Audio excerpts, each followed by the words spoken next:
जय जगन्नाथ पे तुम मो यूट्यूब चैनल लिपो क्लासेस को स्वागत। आज वीडियो पे देखिए कि Indian knowledge system unit 3 selected किसी एमसीक्यू। तो डेरी नगर चलो पे क्लास को स्टार्ट करवा। तो देखो पे आम प्रथम क्वेश्चन है कि क्या भारतीय गणितर जनक भाव विवेचना कर। तो प्रथम आर्यभट्ट, द्वितीय ब्रह्मगुप्त, तृतीय प्रथम भास्कर, चतुर्थ द्वितीय भास्कर। तो प्रथम आम सठिक आंसर कौन पे प्रथम क्वेश्चन आर्यभट्ट। तो आर्यभट्ट होती कौन ना भारतीय गणितर जनक। इसलिए आम द्वितीय नंबर क्वेश्चन देखिए पे क्यों गणितज्ञ शून्य एवं ऋणात्मक संख्यार धारणा प्रवर्तन करते। तो क्यों गणितज्ञ शून्य एवं ऋणात्मक संख्यार धारणा प्रवर्तन करते। प्रथम आर्यभट्ट, द्वितीय ब्रह्मगुप्त, तृतीय भास्कर और चतुर्थ द्वितीय भास्कर। तार सठिक आंसर हो ब्रह्मगुप्त। ब्रह्मगुप्त शून्य एवं ऋणात्मक संख्यार धारणा प्रवर्तन करते। तो 3 नंबर क्वेश्चन देखो पे प्रसिद्ध गाणितिक ग्रंथ लीलावती रचयिता किए। जो गोटे बहुत भल ग्रंथटे लीलावती। तो तार रचयिता किए जो आम गोटे गणितज्ञ ग्रंथटे। तो प्रथम आर्यभट्ट, द्वितीय ब्रह्मगुप्त, तृतीय प्रथम भास्कर, चतुर्थ द्वितीय भास्कर। तो यार सठिक आंसर पे कौन द्वितीय भास्कर। तो द्वितीय भास्कर होती लीलावतीर रचयिता। तो चतुर्थ नंबर क्वेश्चन देखो पे गणित नोबेल पुरस्कार भाव विवेचित होता फेल्ड्स मेडल पाई प्रथम भारतीय किए। तो जो गणित नोबेल पुरस्कार भाव विवेचित होता फेल्ड्स मेडल पाई प्रथम भारतीय गणितज्ञ किए बा प्रथम भारतीय किए। प्रथम देले श्रीनिवास रामानुजन, घरे देला सीआर राव, गौरी हरिश्चंद्र और घरे देला मंजुल भार्गव। तो मंजुल भार्गव होती से जड़े प्रथम भारतीय जे कि फेल्ड्स मेडल पाई। तो देला पे क्यों भारतीय गणितज्ञ संख्या सिद्धांत और खेल सिद्धांत गुरुत्वपूर्ण योगदान देइछन्ति। तो कौन कहला ना क्यों भारतीय गणितज्ञ संख्या सिद्धांत और खेल सिद्धांत सिद्धांत संख्या सिद्धांत और खेल सिद्धांत गुरुत्वपूर्ण योगदान करछन्ति। करदेला श्रीनिवास रामानुजन, करदेला सीआर राव, गौरीदेला हरिश्चंद्र और घरेदेला मंजुल भार्गव। तो यार सठिक आंसर हो कौन मंजुल भार्गव। तो मंजुल भार्गव कौन संख्या सिद्धांत और खेल सिद्धांत गुरुत्वपूर्ण अवदान देइछन्ति। तो 6 नंबर क्वेश्चन देखो पे परिसंख्यान पद्धति और सेगुड़िक प्रयोग उपर कार्यपाई किए जनाशुना। तो परिसंख्यान पद्धति और तार प्रयोग उपर किए बेसी जनाशुना। करदेला श्रीनिवास रामानुजन, तो करदेला सीआर राव, गौरीदेला हरिश्चंद्र और घरदेला मंजुल भार्गव। तार सठिक आंसर पे कौन सीआर राव। सीआर राव परिसंख्यान पद्धति और सेगुड़िक प्रयोग उपर से कार्यपाई जनाशुना। क्यों भारतीय गणितज्ञ विभाजन सिद्धांत उल्लेखनीय अवदान रखिते। जो विभाजन संबंधी सिद्धांत तो उल्लेखनीय अवदान क्या रही है। प्रथम देला श्रीनिवास रामानुजन, द्वितीय देला सीआर राव, तृतीय देला हरिश्चंद्र और चतुर्थ देला मंजुल भार्गव। तो यार सठिक आंसर हो श्रीनिवास रामानुजन। तो बहुत गुड़िए गुरुत्वपूर्ण अवदान रही। तो 8 नंबर क्वेश्चन देखो पे गुप्त युग बास करता जड़े प्रसिद्ध गणितज्ञ और ज्योतिष किए थे। तो जड़े प्रसिद्ध गणितज्ञ और ज्योतिर्विद। तो देखो पे प्रथम देला आर्यभट्ट, द्वितीय देला ब्रह्मगुप्त, तृतीय देला भास्कर 1 और चतुर्थ देला भास्कर 2। जो प्रसिद्ध गणितज्ञ जड़े ज्योतिष किए जाने थे ना सठिक आंसर हो तार ब्रह्मगुप्त। तो ब्रह्मगुप्त थे जड़े प्रसिद्ध गणितज्ञ और ज्योतिष शास्त्र ना ज्योतिषविद माने ज्योतिषज्ञ से जड़े थे। तापर देखो पे सुलभा सूत्र कौन। तो सुलभा सूत्र कौन देखो पे प्रथम देला ज्योतिष संबंधी वैदिक ग्रंथ गुड़िकर एक संग्रह, व्याकरण संबंधी वैदिक ग्रंथ गुड़िकर एक संग्रह, ज्यामिति और बीजगणित संबंधी वैदिक ग्रंथ गुड़िकर एक संग्रह, दर्शन वैदिक ग्रंथ गुड़िकर संग्रह। तो यार सठिक आंसर हो कौन ज्यामिति और बीजगणित संबंधी वैदिक ग्रंथ गुड़ से गोटे संग्रह आम कह सुलभा सूत्र। सेमती 10 नंबर देखो पे सुलभा सूत्र प्राथमिक उद्देश्य कौन।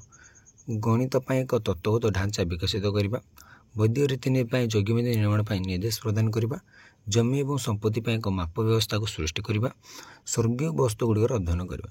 तो यार सठिक आंसर हो ख कौन वैदिक रीतिनीति यज्ञ विधि निर्माण पर से निर्देश प्रदान करवा। 11 नंबर क्वेश्चन देखो पे सुलभा सूत्र क्यों गाणितिक सिद्धांत उल्लेखित उल्लेख कर। तो क्यों गाणितिक सिद्धांत टाइम उल्लेख कर। तो करदेला पिथागोरस सिद्धांत, घरदेला फर्माट का शेष सिद्धांत, घरदेला जूलंग सिद्धांत, घरदेला रीमान परिकल्पना। तो यार सठिक आंसर हो पिथागोरस सिद्धांत। को सूत्र आम से उल्लेख कर सुलभा सूत्र। सुलभा सूत्र क्यों गाणितिक सिद्धांत उल्लेख कर पिथागोरस सिद्धांत। तो 12 नंबर क्वेश्चन देखो पे सुलभा सूत्र आलोचना कर केतक ज्यामितिक धारणा कौन थिला। ବିଭିନ୍ନ ଆକାର କ୍ଷେତ୍ର ଏବଂ ଆୟତନ, ପିତଗୋରୀୟ ତ୍ରିଗୁଣ, ବୃତ୍ତ ବର୍ଗ ଏବଂ ବର୍ଗମୂଳ କରିଦେଲା ଉପରୋକ୍ତ ସମସ୍ତ। ତ ଏଠାର ସଠିକ୍ ଆନ୍ସର୍ ହେଉଛି ପିଲାମାନେ କ'ଣ ନା ଉପରୋକ୍ତ ସମସ୍ତ। ତ ଏ ତିନୋଟି ଯାକ ମାନେ କ'ଣ ଜ୍ୟାମିତୀୟ ଧାରଣା ସେଠାରେ ଥିଲା। ସିଲବାସ୍ ସୂତ୍ରରେ ଆଲୋଚନା କରାଯାଇଥିବା ତିନୋଟି କେତେକ ଜ୍ୟାମିତୀୟ ଧାରଣା ଥିଲା ନା ଏ ତିନୋଟି ମାନେ କ'ଣ ଧାରଣା ସେଠାରେ ରହିଥିଲା। 3 ନମ୍ବର କ୍ୱେଶ୍ଚିନ୍ ଦେଖ ପିଲାମାନେ, ଭାରତୀୟ ଗଣିତର ବିକାଶରେ ସିଲବାସ୍ ସୂତ୍ରର ଅବଦାନ କିପରି ଥିଲା? ଯେଉଁ ଆମେ ଯଦି ଭାରତୀୟ ଗଣିତର ବିକାଶ ଦେଖିବା ସିଲବାସ୍ ସୂତ୍ରର, ତ କ'ଣ ସେଇଟା ନା ସେମାନେ ପରବର୍ତ୍ତୀ ଗାଣିତୀୟ ପ୍ରଗତି ପାଇଁ ଏକ ମୂଳଦୁଆ ପ୍ରଦାନ କରିଥିଲେ। ସେମାନେ ପ୍ରାଚୀନ ଭାରତର ଉଚ୍ଚସ୍ତରର ଗାଣିତୀୟ ଜ୍ଞାନ ପ୍ରଦର୍ଶନ କରିଥିଲେ। ସେମାନେ ଅନ୍ୟ ଗାଣିତୀୟ ପଦ୍ଧତିର ବିକାଶକୁ ପ୍ରଭାବିତ କରିଥିଲେ। ଚତୁର୍ଥ ଥିଲା ଉପରୋକ୍ତ ସମସ୍ତ। ତ ଏଠାରେ ମଧ୍ୟ ଆନ୍ସର୍ ହେଉଛି ପିଲାମାନେ କ'ଣ ନା ଉପରୋକ୍ତ ସମସ୍ତ। ତ ତିନୋଟି ଯାକ ମାନେ କ'ଣ ହେଉଛି ତା'ର ସଠିକ୍ ଆନ୍ସର୍, ମାନେ କ ଖ ଗ ତିନୋଟି ପଏଣ୍ଟ ତା'ର ସଠିକ୍ ପଏଣ୍ଟ। ତ ସେଥିପାଇଁ ଉତ୍ତର ହୋଇଯାଉଛି ଉପରୋକ୍ତ ସମସ୍ତ। ତ ଗଣିତ ଇତିହାସରେ ସିଲବାସ୍ ସୂତ୍ର ମହତ୍ତ୍ୱ କ'ଣ? ସେଗୁଡ଼ିକ ପ୍ରାଚୀନ ଭାରତରେ ଉନ୍ନତ ଗାଣିତୀୟ ଜ୍ଞାନର ପ୍ରମାଣ ପ୍ରଦାନ କରନ୍ତି। ସେମାନେ ଗାଣିତୀୟ ଧାରଣାଗୁଡ଼ିକର ବ୍ୟବହାରିକ ପ୍ରୟୋଗ ପ୍ରଦର୍ଶନ କରନ୍ତି। ସେମାନେ ଆଧୁନିକ ଗଣିତଜ୍ଞ ଏବଂ ବୈଜ୍ଞାନିକମାନଙ୍କୁ ପ୍ରେରଣା ଦିଅନ୍ତି ଉପରୋକ୍ତ ସମସ୍ତ। ତ ସଠିକ୍ ଆନ୍ସର୍ ହେଉଛି ପିଲାମାନେ ଉପରୋକ୍ତ ସମସ୍ତ। ଏ ତିନୋଟି ପଏଣ୍ଟ ହେଉଛି ସିଲବାସ୍ ସୂତ୍ରର ମହତ୍ତ୍ୱ। ତ ସେଥିପାଇଁ ଏହାର ଆନ୍ସର୍ ହେଉଛି କ'ଣ ନା ଉପରୋକ୍ତ ସମସ୍ତ। ତ ଦେଖ ପିଲାମାନେ 15 ନମ୍ବର କ୍ୱେଶ୍ଚିନ୍, ଆଧୁନିକ ସମୟରେ ସିଲବାସ୍ ସୂତ୍ର କିପରି ପ୍ରୟୋଗ କରାଯାଇପାରିବ? ସ୍ଥାପତ୍ୟ ଏବଂ ଇଞ୍ଜିନିୟରିଂ କ୍ଷେତ୍ରରେ, କମ୍ପ୍ୟୁଟର ବିଜ୍ଞାନ ଏବଂ ସୂଚନା ପ୍ରଯୁକ୍ତି ବିଦ୍ୟାରେ, ଶିକ୍ଷା ଓ ଗବେଷଣା କ୍ଷେତ୍ରରେ, ଉପରୋକ୍ତ ସମସ୍ତ। ତ ଆମର ଏଠିରେ ଆନ୍ସର୍ ହେଇଯାଉଛି ପିଲାମାନେ ଉପରୋକ୍ତ ସମସ୍ତ, କାରଣ ଆମେ ଏଇ ତିନୋଟି କ୍ଷେତ୍ରରେ ଆମେ ସିଲବାସ୍ ସୂତ୍ରକୁ ପ୍ରୟୋଗ କରିପାରିବା। 16 ନମ୍ବର କ୍ୱେଶ୍ଚିନ୍ ଦେଖ ପିଲାମାନେ, ଚନ୍ଦା ଶାସ୍ତ୍ରରେ ରଚୟିତା କିଏ ବୋଲି ବିବେଚନା କରାଯାଏ? ପାଣିନି, ପତଞ୍ଜଳି, ପିଙ୍ଗଳା, କାଳିଦାସ। ତ ଏହାର ସଠିକ୍ ଆନ୍ସର୍ ହେଉଛି ପିଲାମାନେ ପିଙ୍ଗଳା। ତ ପିଙ୍ଗଳା ହେଉଛନ୍ତି କ'ଣ ଚନ୍ଦା ଶାସ୍ତ୍ରର ରଚୟିତା। ଚନ୍ଦା ଶାସ୍ତ୍ରର ପ୍ରାଥମିକ ବିଷୟବସ୍ତୁ କ'ଣ? ଯେଉଁ ଆମର ଚନ୍ଦା ଶାସ୍ତ୍ର ବା ଚନ୍ଦା ଶାସ୍ତ୍ର ରହିଛି ତା'ର ପ୍ରାଥମିକ ବିଷୟବସ୍ତୁ କ'ଣ? ତ କରେ ଦେଲା ଜ୍ୟୋତିର୍ବିଜ୍ଞାନ, କରେ ଦେଲା ଗଣିତ, ଘରେ ଦେଲା ଭାଷା ବିଜ୍ଞାନ, ଘରେ ଦେଲା ପ୍ରସୂତି। ତା'ର ସଠିକ୍ ଆନ୍ସର୍ ହେଉଛି କ'ଣ ପିଲାମାନେ ପ୍ରସୂତି। ତ ପ୍ରସୂତି ହେଉଛି ଚନ୍ଦା ଶାସ୍ତ୍ରର ପ୍ରାଥମିକ ବିଷୟବସ୍ତୁ। 18 ନମ୍ବର କ୍ୱେଶ୍ଚିନ୍ ଦେଖ ପିଲାମାନେ, ପିଙ୍ଗଳାଙ୍କ କାର୍ଯ୍ୟ ସହିତ କେଉଁ ଗୁରୁତ୍ୱପୂର୍ଣ୍ଣ ଗାଣିତୀୟ ଧାରଣା ଜଡ଼ିତ? ଯେଉଁ ପିଙ୍ଗଳାର ସବୁ କାର୍ଯ୍ୟଗୁଡ଼ିକ ରହିଛି ତା ସହିତ କେଉଁ ଗୁରୁତ୍ୱପୂର୍ଣ୍ଣ ଗାଣିତୀୟ ଧାରଣା ଗୁଡ଼ିକ ଜଡ଼ିତ ବୋଲି କୁହାଯାଇଛି? କରେ ଦେଲା ଗଣନା, ଘରେ ଦେଲା ତ୍ରିକୋଣମିତି, ଘରେ ଦେଲା ବୀଜଗଣିତ, ଘରେ ଦେଲା ସମ୍ମିଶ୍ରଣ। ତ ପିଙ୍ଗଳା କାର୍ଯ୍ୟ ସହିତ ସମ୍ମିଶ୍ରଣ ଗାଣିତୀୟ ଧାରଣାଟା ଜଡ଼ିତ। ତାପରେ ଦେଖ 19 ନମ୍ବର କ୍ୱେଶ୍ଚିନ୍, ବାଇନାରୀ ସଂଖ୍ୟା ବ୍ୟବସ୍ଥାର ବିକାଶରେ ପିଙ୍ଗଳା କିପରି ଅବଦାନ ରଖିଥିଲେ? ତ କରିଦେଲେ ଲମ୍ବା ଏବଂ ଛୋଟ ଶବ୍ଦାଂଶକୁ ଉପସ୍ଥାପନ କରିବା ପାଇଁ ବାଇନାରୀ କୋଡ଼୍ ବ୍ୟବହାର କରି, ଏକ ବାଇନାରୀ କାଲକୁଲେଟର ଉଦ୍ଭାବନ କରି, ଗାଣିତିକ କ୍ରିୟା ପାଇଁ ଏକ ବାଇନାରୀ ସଂଖ୍ୟା ପ୍ରଣାଳୀର ପ୍ରସ୍ତାବ ଦେଇ ଏବଂ ଗୁପ୍ତ ବାର୍ତ୍ତା ଗୁଡ଼ିକୁ ଏନକ୍ରିପ୍ଟ କରିବା ପାଇଁ ବାଇନାରୀ କୋଡ଼୍ ବ୍ୟବହାର କରି। ତ ଏହାର ସଠିକ୍ ଆନ୍ସର୍ ହେଉଛି ପିଲାମାନେ କ'ଣ କ ଲମ୍ବା ଏବଂ ଛୋଟ ଶବ୍ଦାଂଶକୁ ଉପସ୍ଥାପନ କରିବା ପାଇଁ ବାଇନାରୀ କୋଡ଼୍ ବ୍ୟବହାର କରି ସେ ବାଇନାରୀ ସଂଖ୍ୟା ବ୍ୟବସ୍ଥାର ବିକାଶ କରିଥିଲେ। ତାହେଲେ ଦେଖ ପିଲାମାନେ 20 ନମ୍ବର କ୍ୱେଶ୍ଚିନ୍, ଆଧୁନିକ କମ୍ପ୍ୟୁଟର ବିଜ୍ଞାନ ପ୍ରସଙ୍ଗରେ ପିଙ୍ଗଳାଙ୍କ କାର୍ଯ୍ୟର ଗୁରୁତ୍ୱ କ'ଣ? ଯେଉଁ ଆଧୁନିକ କମ୍ପ୍ୟୁଟର ବିଜ୍ଞାନ ଅଛି ତା'ର ସେହି ପ୍ରସଙ୍ଗରେ ଆମେ ପିଙ୍ଗଳାଙ୍କ କାର୍ଯ୍ୟର ଗୁରୁତ୍ୱ କ'ଣ ଦେଖିବା ନା ଏହା ଡିଜିଟାଲ୍ କମ୍ପ୍ୟୁଟର ବିକାଶ ପାଇଁ ମୂଳଦୁଆ ପକାଇଥିଲା। ଏହା ବାଇନାରୀ କୋଡ଼୍ ଏବଂ ବୁଲିଆନ୍ ବୀଜଗଣିତର ବିକାଶକୁ ପ୍ରଭାବିତ କରିଥିଲା। ଏହା ପ୍ରାରମ୍ଭିକ ପ୍ରୋଗ୍ରାମ ଭାଷା ଗୁଡ଼ିକର ସୃଷ୍ଟି ପାଇଁ ପ୍ରେରଣା ଦେଇଥିଲା। ଘରେ ଦେଲା ଉପରୋକ୍ତ ସମସ୍ତ। ତ ଏଟାର ସଠିକ୍ ଆନ୍ସର୍ ହେଉଛି ପିଲାମାନେ କ'ଣ ନା ଉପରୋକ୍ତ ସମସ୍ତ। ତ ଏ ତିନୋଟି ଯାକ ପଏଣ୍ଟରେ ସେ ଗୁରୁତ୍ୱ ରହିଥିଲା। ତ ସେଥିପାଇଁ ଆମର ଆନ୍ସର୍ ହେଉଛି ଉପରୋକ୍ତ ସମସ୍ତ। ପିଙ୍ଗଳାଙ୍କ କାର୍ଯ୍ୟ ପରବର୍ତ୍ତୀ ଗାଣିତୀୟ ବିକାଶକୁ କିପରି ପ୍ରଭାବିତ କରିଛି? ଯେ ପିଙ୍ଗଳାଙ୍କ କାର୍ଯ୍ୟଟା ସେ ପରବର୍ତ୍ତୀ ଗାଣିତୀୟ ବିକାଶକୁ କେମିତି ପ୍ରଭାବିତ କରିଛି ବୋଲି କ୍ୱେଶ୍ଚିନ୍ ଆସିଛି ଆମର। ପ୍ରଥମେ ଦେଲା କ'ଣ ପିଲା ପରବର୍ତ୍ତୀ ଗଣିତଜ୍ଞମାନଙ୍କୁ ଶୂନ୍ୟ ଏବଂ ଅନନ୍ତର ଧାରଣା ଅନୁସନ୍ଧାନ କରିବାକୁ ପ୍ରେରଣା ଦେଇ, ସଂଖ୍ୟା ସିଦ୍ଧାନ୍ତ ଏବଂ ସମ୍ମିଶ୍ରଣର ଅଧ୍ୟୟନ ପାଇଁ ଏକ ମୂଳଦୁଆ ପ୍ରଦାନ କରି, ଆଲଗୋରିଦମ୍ ଏବଂ ତଥ୍ୟ ସଂରଚନାର ବିକାଶକୁ ପ୍ରଭାବିତ କରି, ଘରେ ଦେଲେ ଉପରୋକ୍ତ ସମସ୍ତ। ତ ଏଟାର ସଠିକ୍ ଆନ୍ସର୍ ହେଉଛି ପିଲାମାନେ କ'ଣ ଉପରୋକ୍ତ ସମସ୍ତ। ତ ଉପରୋକ୍ତ ସମସ୍ତ ହେଇଯାଉଛି ସଠିକ୍ ଆନ୍ସର୍। ତାହେଲେ 22 ନମ୍ବର କ୍ୱେଶ୍ଚିନ୍, ସ୍ୱର୍ଗୀୟ ବସ୍ତୁଗୁଡ଼ିକ ଚିହ୍ନଟ କରିବା ପାଇଁ ବ୍ୟବହୃତ ଦୁଇଟି ପ୍ରାଥମିକ ସ୍ଥାନାଙ୍କ ପ୍ରଣାଳୀ କ'ଣ? ତ ସ୍ୱର୍ଗୀୟ ବସ୍ତୁଗୁଡ଼ିକ କେମିତି ଚିହ୍ନଟ କରିବା ତା'ର ଦୁଇଟି ପ୍ରାଥମିକ ସ୍ଥାନାଙ୍କ ପ୍ରଣାଳୀ କ'ଣ କ'ଣ ଦେଖିବା।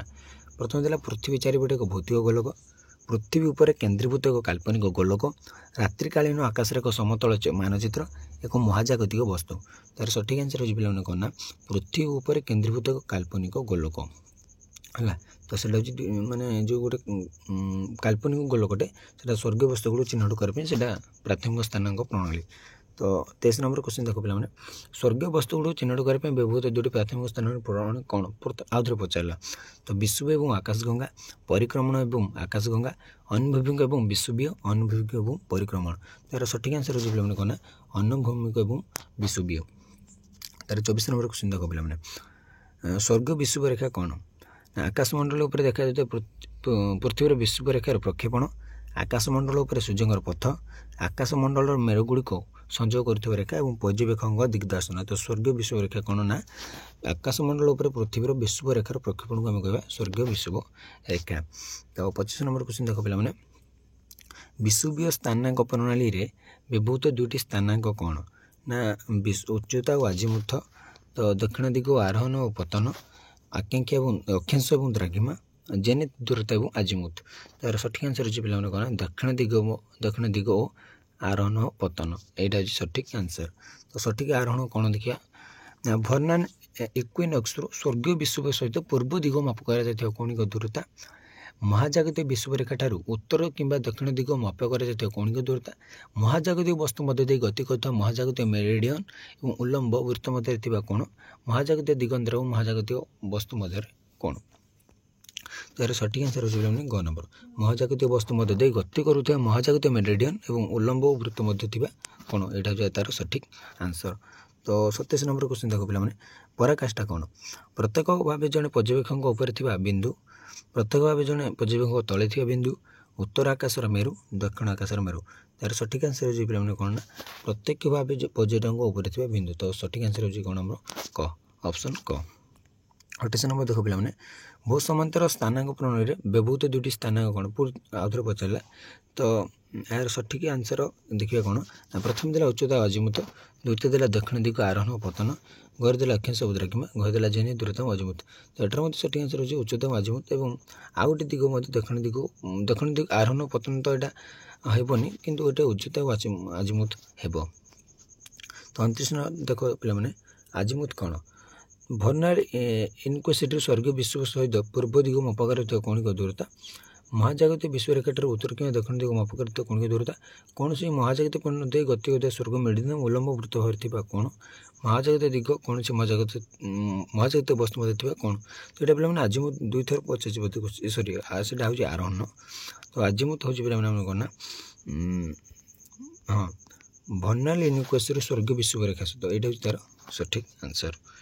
तो 30 नंबर क्वेश्चन देखो पे भारत में धार्मिक और सांस्कृतिक उद्देश्य व्यवहृत प्राथमिक कैलेंडर कौन।